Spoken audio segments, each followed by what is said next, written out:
Azula, from the moment she appears in Avatar The Last Airbender, Azula is not trying to prove herself. She already has. She isn't catching up to anyone, she's ahead.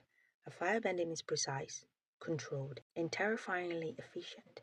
Her mind is sharp enough to dismantle entire strategies before they're even fully formed. And her presence alone shifts the balance of power in every room she enters. This girl isn't potential, she is execution. And yet, for someone so precise, so controlled, so seemingly untouchable, the story doesn't even end in victory. She didn't have a gradual failure or a quiet decline, but a complete psychological breakdown. That kind of collapse doesn't come from being weak, it comes from the pressure that was never meant to be carried alone. The Azula problem doesn't begin with failure, it begins with perfection. From a young age, she's not just encouraged to excel, she's expected to dominate. There is no version of her life where being good is enough. There is no room for mediocrity, no tolerance for hesitation, no space to explore who she is outside of what she can do. Excellence isn't a goal for Azula, it's the baseline. And when perfection becomes your starting point, something dangerous happens. You lose the ability to measure your growth. There is no ladder to climb because you're already placed at the very top.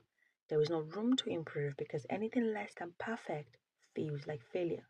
So instead of learning how to grow, you learn how to maintain. Maintain the image, maintain the control, maintain the performance. And that kind of maintenance is exhausting because it never stops.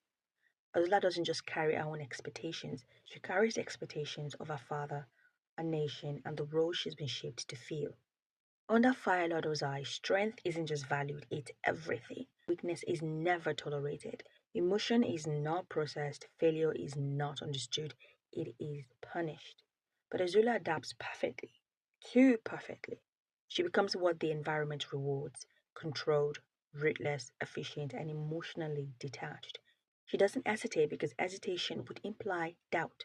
She doesn't question because questioning would imply uncertainty. She doesn't connect because connection would create vulnerability, and vulnerability is simply unacceptable. So she builds herself into something unbreakable. At least that's what it looks like from the outside. For Azula, control isn't just a preference, it's survival. She controls her environment so nothing unpredictable can threaten her. She controls people so nothing unstable can disrupt her plans. She controls herself so nothing emotional can weaken her performance.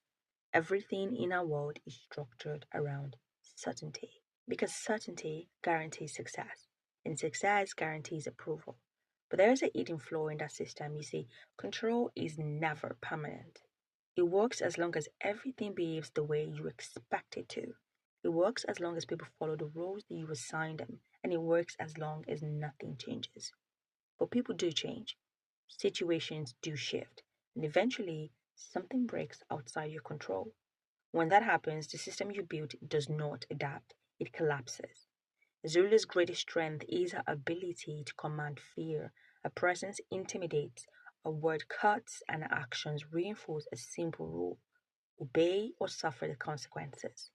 And for a long time it worked. People followed her, armies moved for her, plans succeed under her command.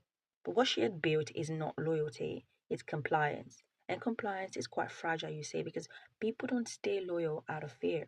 They stay until fear is no longer enough. That is the difference between leadership and control. Leadership creates stability, while control creates dependency. Azula's unraveling does not begin with a dramatic failure. It begins with subtle instability. People stopped responding exactly the way she expects them to. Her predictions become slightly off. Her control becomes slightly less absolute. At first, these are small things, easy to ignore, easy to suppress at the moment. But for someone whose identity depends on precision, even small inconsistencies are threatening because this suggests to her something she just cannot accept, that she is not in full control. And once the idea enters her mind, it does not leave because Azula's world is structured in a way that isolates her even when she appears surrounded by people. She has allies, but she doesn't think they're equals. She has followers, not friends. She has influence, but no connection. Even her closest relationships are built on imbalance. We may entirely, there is no true mutual trust. There is obedience, expectations, and an unspoken understanding that stepping out of line has its consequences. So when things begin to fall apart, Azula does not have any kind of support. She only has herself.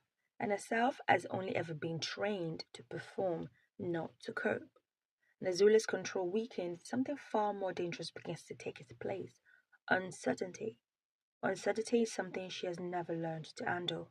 It doesn't exactly follow rules, it doesn't respond to force, and it doesn't disappear when it's confronted. It lingers in her mind, it questions her ability and actions, and it destabilizes her. For someone who's built the identity of being right, on being precise, on being in control, uncertainty feels like an attack on herself. And so Azula reacts the only way she knows how to. She tightens her control. But tightening control in an unstable system does not fix it. In fact, it accelerates the breakdown. The most devastating part of Azula's story is not that she fails, it's how she fails. Because when perfection is your identity, failure is not an event, it is a collapse of itself. There is no space to recover. When she begins to lose control, she loses herself. Her thoughts become fragmented, her perception becomes distorted, and her confidence turns into paranoia. She starts to see betrayal everywhere. Not because everyone is betraying her, but because she no longer trusts the system that she herself has built. By the time Azula reaches a breaking point, it is not sudden. It is the result of everything that has come before. Years of pressure, years of perfection, years of control, and years of isolation, all collapsing at once. See, Azula was never taught how to bend. She was only taught how to stand unshaky. And anything that cannot bend will break. She did not fail because she lacked ability or intelligence. She did not fail because she lacked opportunity. She failed because she had built her entire life and identity on something unstable: perfection, control, dominance. None of those things holds forever because flawlessness is not real. And the moment reality proves that, everything she had built begins to fall apart. She was never allowed to fail. She was never allowed to struggle. She was never allowed to be uncertain. And without those things, she obviously never learned how to recover.